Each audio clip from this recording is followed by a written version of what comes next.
Question number 3. The following is the trial balance of X. Okay. The total of the trial balance being 19,900. The uniqueness of this problem is some of the adjustments already incorporated while preparing the trial balance, like outstanding rent, advanced rent and all, and depreciation also. So whenever the adjustment items appears in the trial balance, it means the double entry for that adjustment is already over. You don't need to worry about that. Hereafter, those things will be posted only once to either trading and P&L account or balance sheet.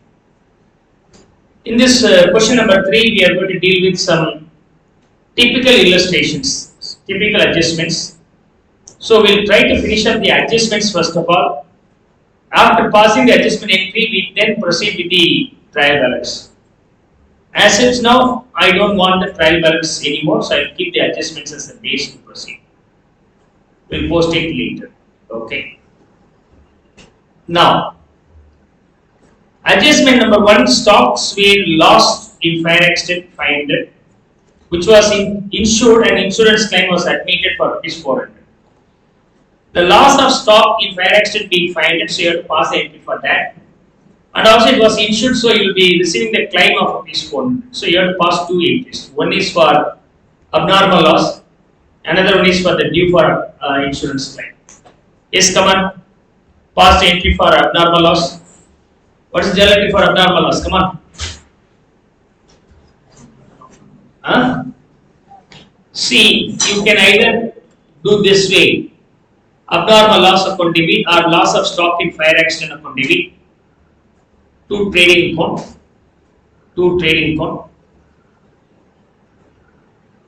Okay, and then profit and loss account debit to abnormal loss, or you can club these 2 entries to abnormal loss. Is that okay? Rather than debiting to the abnormal loss, you can debit the purchases also, because stock is usually named as purchases or sales. Okay, whenever stock other than for the sale purposes used or lost will be debited or adjusted only in the purchase. Okay, so rather than you debit the abnormal loss, or you can debit the purchase account, and ultimately the same loss should be debited to the P&L account also. You have to pass 2 entries, or you can club these 2 into single entry, where the entry being P&L account debit to trading account. That way also you can pass the entry. This is the entry for abnormal loss. The value of the abnormal loss here being 500 and 500. 500 and 500. And it is insured. So as it's insured, we can claim the money also, the loss of fire extent. So we are supposed to get 400 rupees. As it's no, it's only outstanding, not received. It's only admitted. So admitted means the insurance company has accepted to pay 400, we have not received. So the entry being outstanding insurance claim like. So insurance claim is a benefit for us, and outstanding insurance claim is an asset for us. So outstanding insurance claim account debit, outstanding insurance claim account debit to insurance claim. Insurance claim. The value being 400. The value being 400. First one is over. Second one. Goods were sold on sale or approval basis for rupees 500, on which customer's approval still pending was rupees 300. Mr. X marks up at the rate of 20% on cost. Okay, marks up at the rate of 20% on cost. Now, let me explain this logic first of all. I make a sale, okay, the trial balance of X and customer makes a sale here, while selling cost and they add the profit, which is the sale price. The profit added in this case is 20% on cost. Whatever it may be after on will be the base, that base should always be 100. And 20% or the 20 is nothing but markup. The markup is nothing but profit. The profit is termed as markup here, The cost being 100, the markup, which is nothing but profit being 20. How do I consider the cost being 100? Any term after on will be the base, that should always be 100. Any term. 20% on sales means the sales should be 100. Okay. You have to be careful with that. So, 20% profit on cost, 20%, 20 percentage, right? 20 percentage profit on cost, so sales. If it is 20% profit on cost, profit is 20 percentage, cost is 100 rupees. Is that okay? So cost, profit and sale price. Cost is should be 100, profit is 20. By adding the profit with the cost, you will be getting the sale price 120. Then the relationship among the three being 5, 1, 6. 1/6 of sales is the profit, 1/5 of cost is also profit. Or 5/6 is the cost on sale. That's how you can imagine. In this case, 20 will be the profit, 100 will be the sales. And sales cost plus profit should be equal to the 6. Here sales is 100, profit is 20. Cost is added to the profit is 20 to arrive the sales of 100. Then cost should be the missing data. How much it should be? 80. Otherwise, you can simplify this way. For every 4 rupees of cost, profit being 1 and sale price being 5. Or 1/5 of the sale is equal to profit, or 1/4 of the cost is equal to profit. That's how you can think of it. Okay, you should not have any more confusions. This will be applicable in most of the cases. Whatever it may be, after on will be the 100. That's the base which is always 100. Okay. So in this case, 20% markup on sale cost is given. That's why the cost is 100, profit is 20, and sale price is 100. 120, sorry, 120. In this illustration, 500 rupees worth of goods sold, on which customer's approval still pending was rupees 300. Out of 500 rupees, customers accepted for 200. You no need to worry about that. So 300 remains pending. How do I handle this scenario? Just think over. Right. Usually, what happens now on 25th March, the company gives a usage period, a trial period of say a month period. So you can use it for a month. If you are satisfied, then you can use and pay the money. If you don't satisfied, just return it. Okay, that's what about on approval basis, sale on approval basis. If you are satisfied, very happy, keep it with you and settle the money. If you don't satisfy, so return that and you don't need to pay anything. So on 25th March 2022, X makes a sale of rupees 300 rupees. How much? 300. Forget about 500. Out of 500 rupees worth of sales, 200 was already accepted. I am okay with that, so I hold it. To the extent of a sale sold on approval basis, pending approval from the customer side will be treated differently.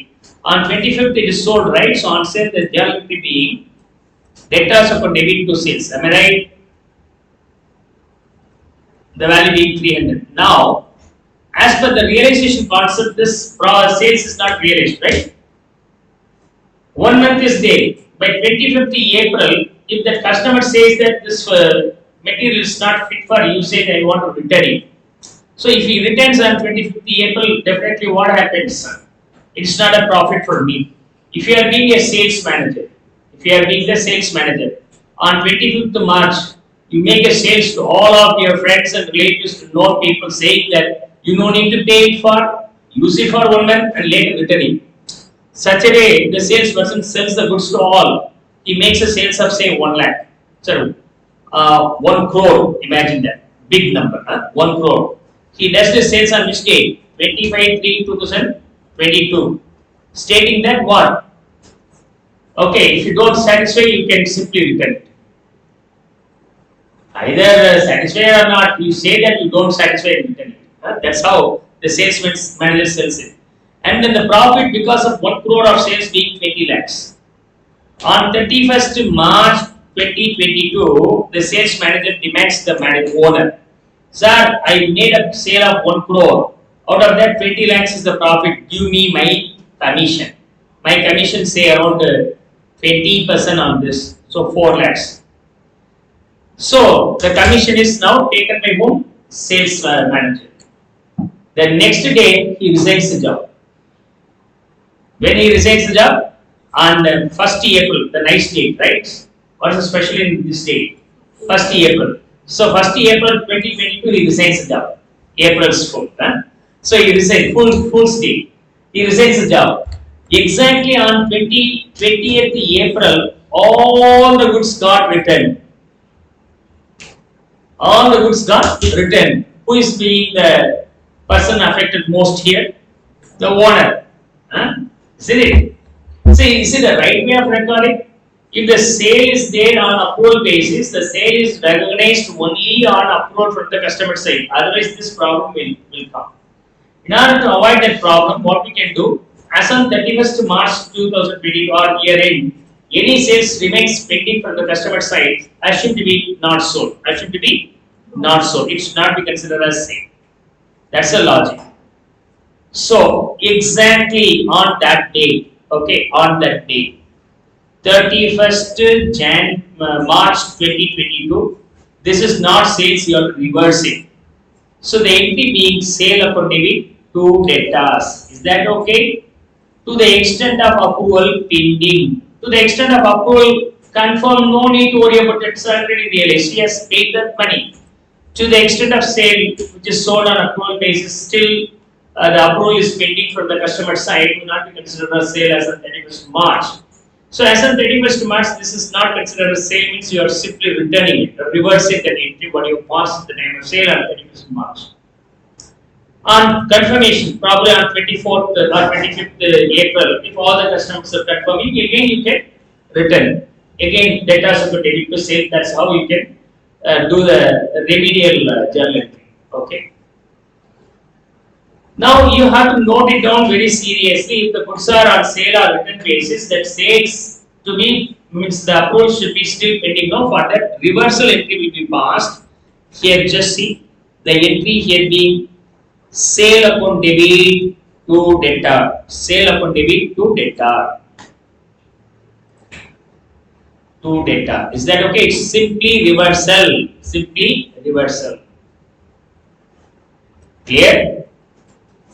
The entry doesn't end here. Okay, the entry doesn't end here because how do you find out the closing stock? How do you find out the closing stock? If you are working in a concern, how do you find out the closing stock? Goods purchases, there is a document, invoice is there. Goods sold, there is a bill, cash memo, whatever it may be, go and verify. What are the expenses you spend, and for that you get the receipt or bill. So using that we can confirm. Now my question is, where is the closing stock? How do you know there is a closing stock? What is the value of the closing stock? But where will you get? If you are getting appointed as an accountant of the company, you are asked to prepare the final accounts. Okay, you immediately ask the manager or the owner, sir, where is the closing stock? I have studied the closing stock only given below the trial balance, sir. How do I know? Here, the trial balance itself prepared by you, no? Then where will be the closing stock? Come on. Where will be the closing stock? Is it below the trial balance or inside the trial balance? Nowhere. Where will it be? The closing stock will be in warehouse, right? The closing stock should be in the warehouse only, practically. If you are appointed as an accountant, you might have prepared the trial balance based on all the transactions. How much of stocks remains unsold? You are not aware about that. As an accountant, how do you find out? You just go and verify the stocks available in Godown. This is called physical verification. So if you are working in any of the companies, exactly on 31st March, the company may be shut down or closed. If you inquire about why the business is closed today, then they will tell you it's a stock taking day, sir. Stock taking day is the day for finding the closing stock, which is not physically verifying the stock available as of the date. Comparing to the cost and market price, they will decide what is the value of stock available. It's an event. Closing stock and event. Already we have discussed the difference between transaction and the event. Purchases is a transaction, sales is a transaction. Okay, purchased for 1,000, out of that 800 rupees worth of goods sold. 1,000 rupees purchase is also a transaction. Out of 800,000 rupees, 800 rupees worth of goods sold, also transaction. Remaining 200 rupees worth of goods remains unsold, right? We don't have any transaction for that. This is only result of the buying and selling.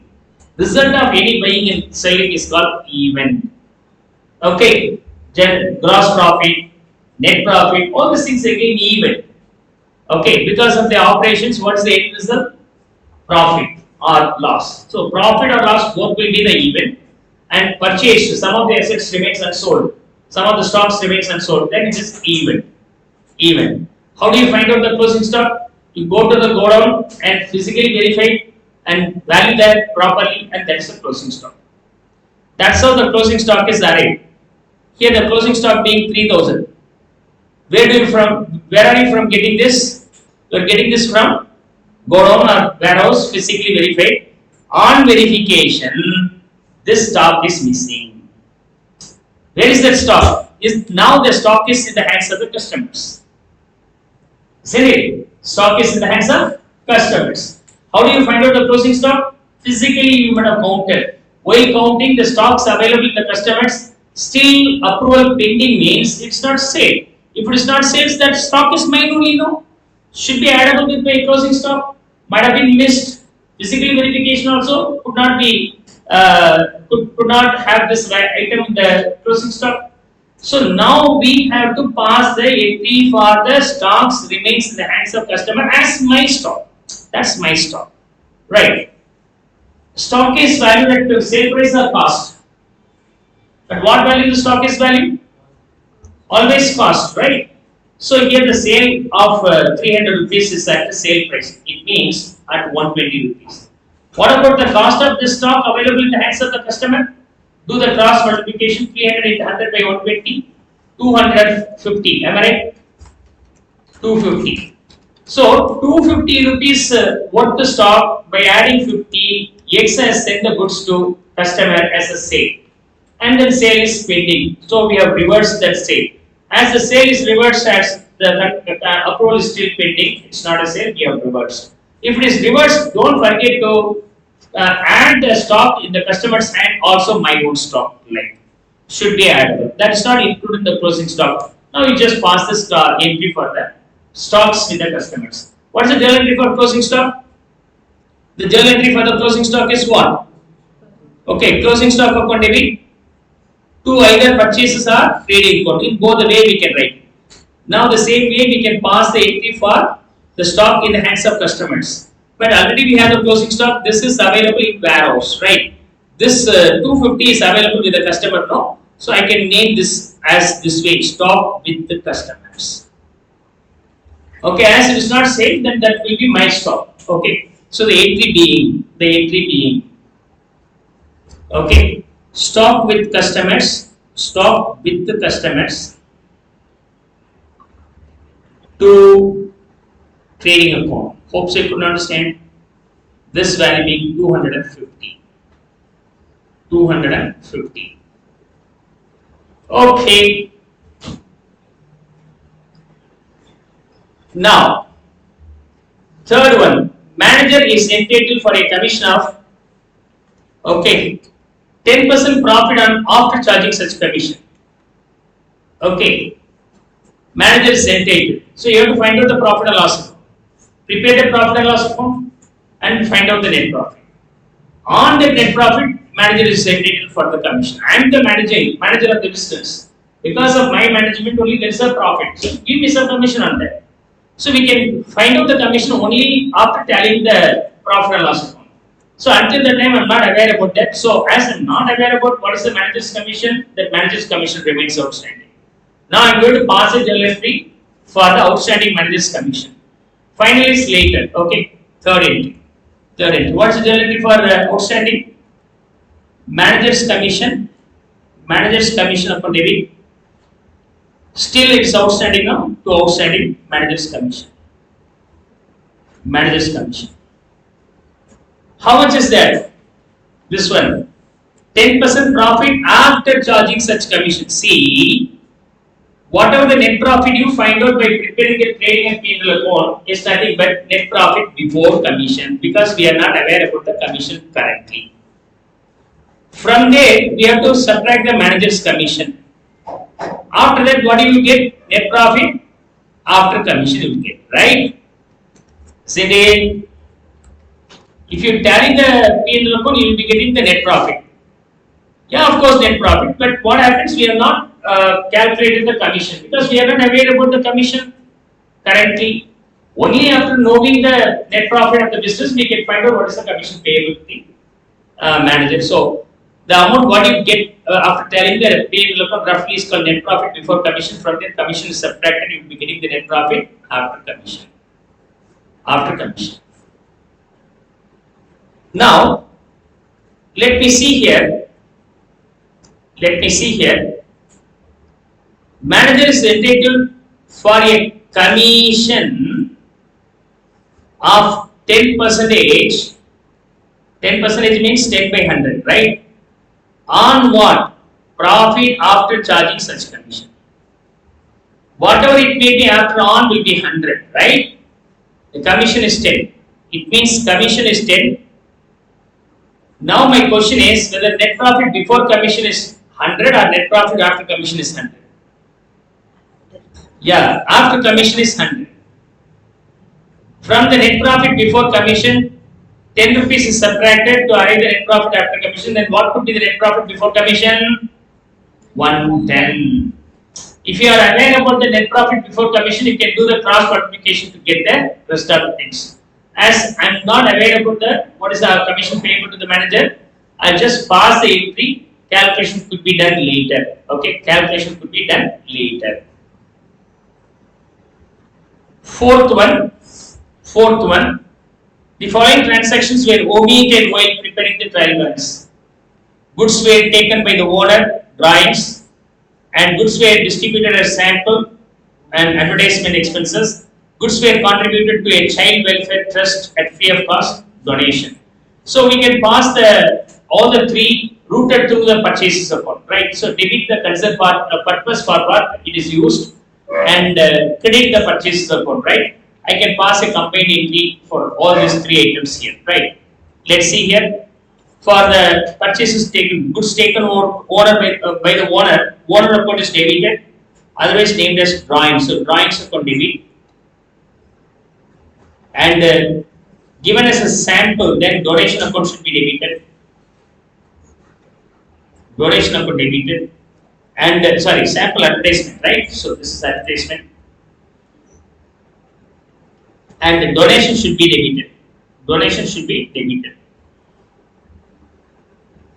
The value being 50, 25, 25, and collectively it should be charged to purchases account. The value being 100. So we have passed the adjustment entries completely. This illustration is all about special type of adjustments. Special type of adjustments. Now let's see here. I am going to incorporate in the trial balance and then prepare the final posting. Right. I just erase this. Wanna copy this? Okay.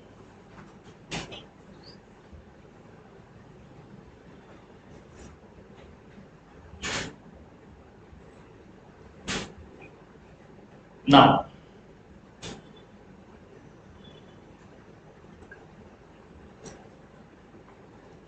let's see. Trading and P&L account. Trading and P&L.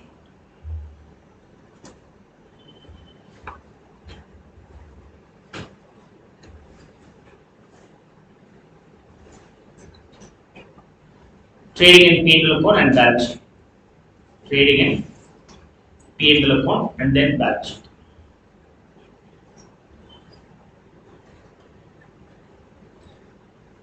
Purchases should be debited in the P&L account. So trading account. So purchases, 2 purchases. The value being 3000, and we have purchases in the credit 100 should be adjusted. Finally, the purchases being 2900. Carriage in, no adjustments. I just post that in the trading code. The value being 1000. Admin expenses 600.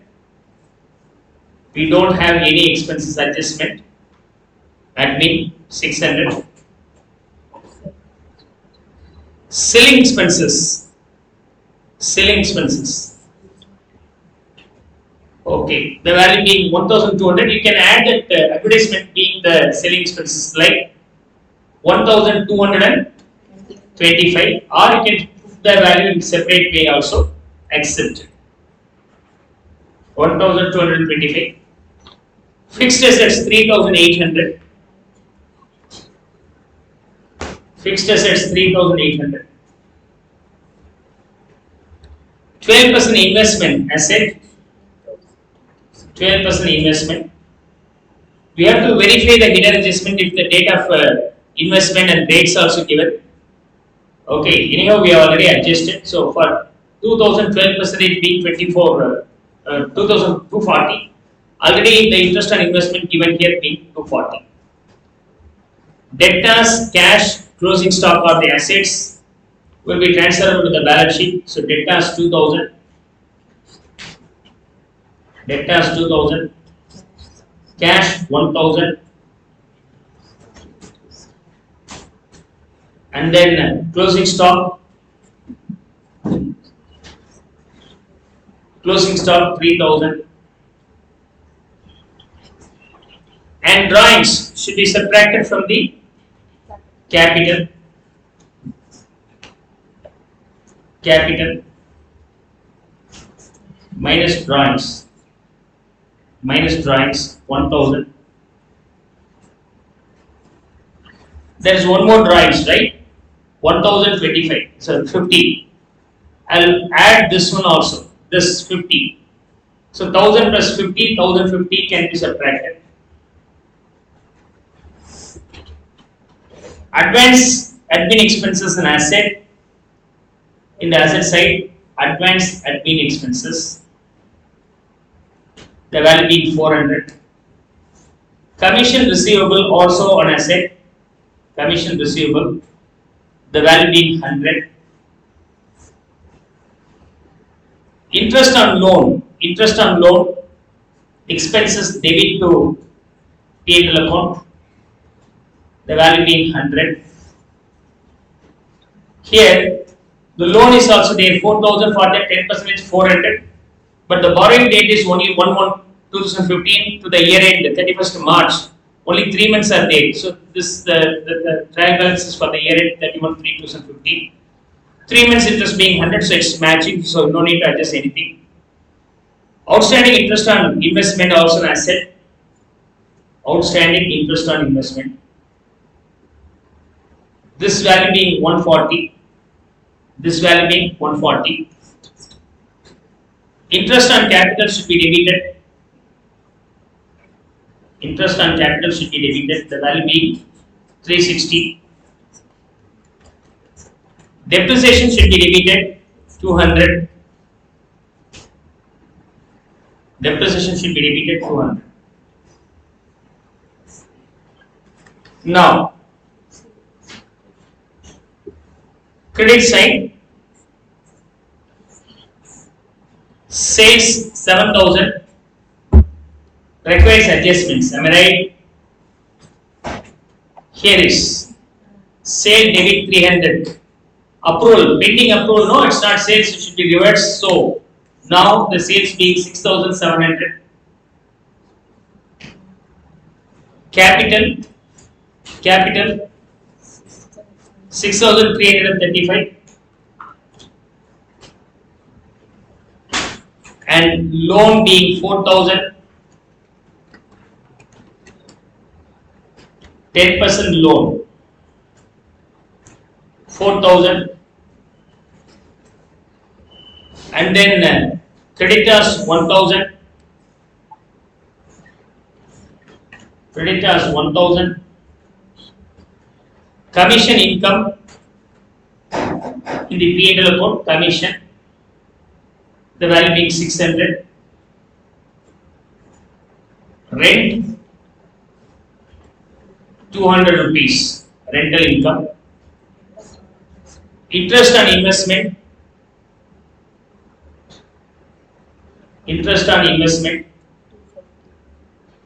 240. Outstanding selling expenses,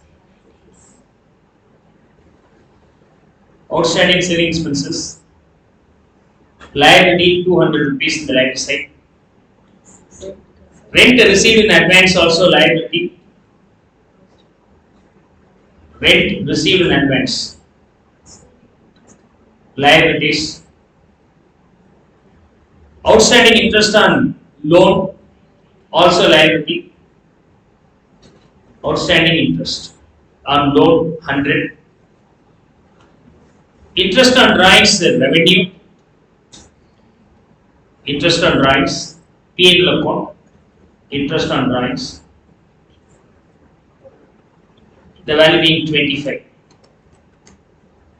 And leftover items, abnormal loss, debit, credit gets eliminated.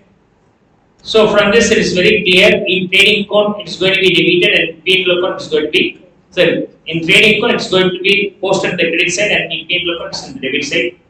Stated this being EAL, abnormal loss, 500. Abnormal loss, 500. Outstanding insurance claim, an asset for us, so outstanding insurance claim, asset side, the value being 400. Insurance claim, revenue, put that in the credit side of the P&L account, insurance claim, the value being 400. And debtors should be adjusted, right? So 300 should be subtracted.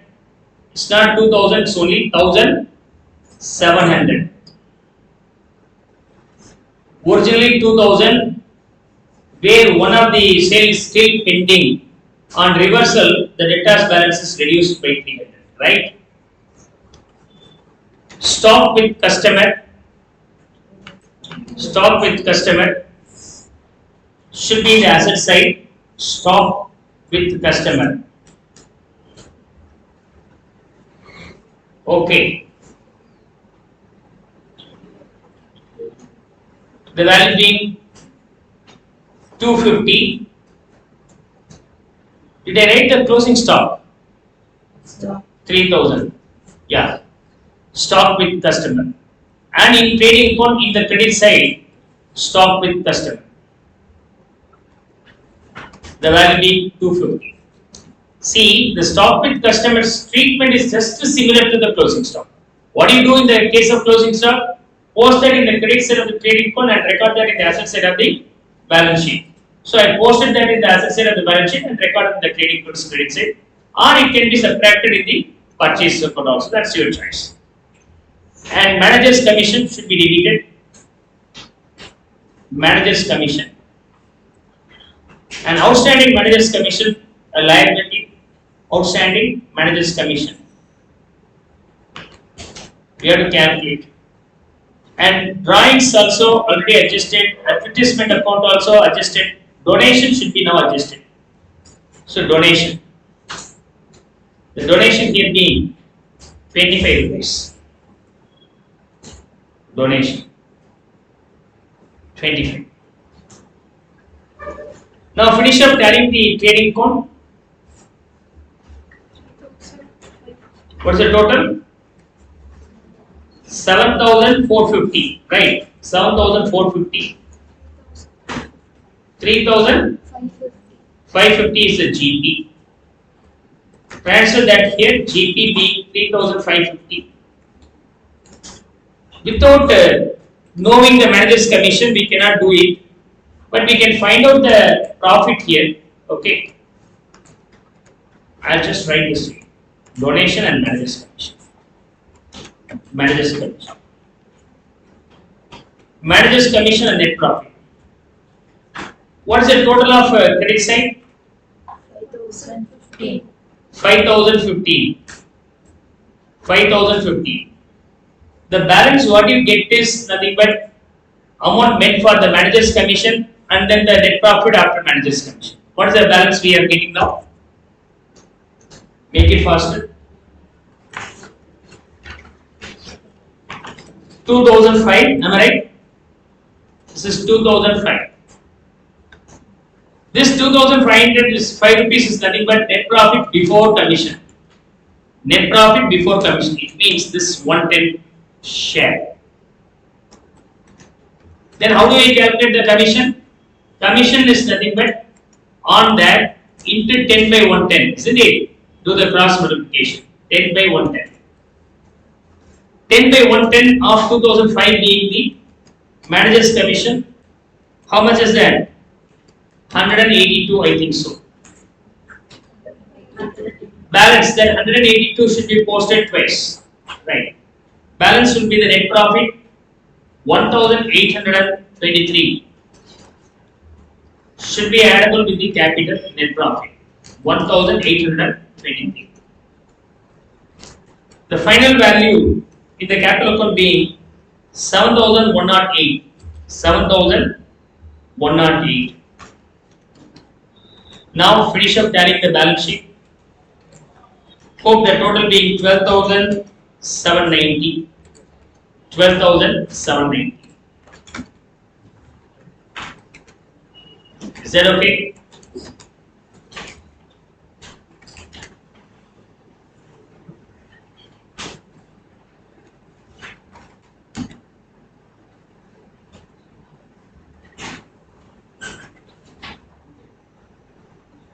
Now finish up copying this.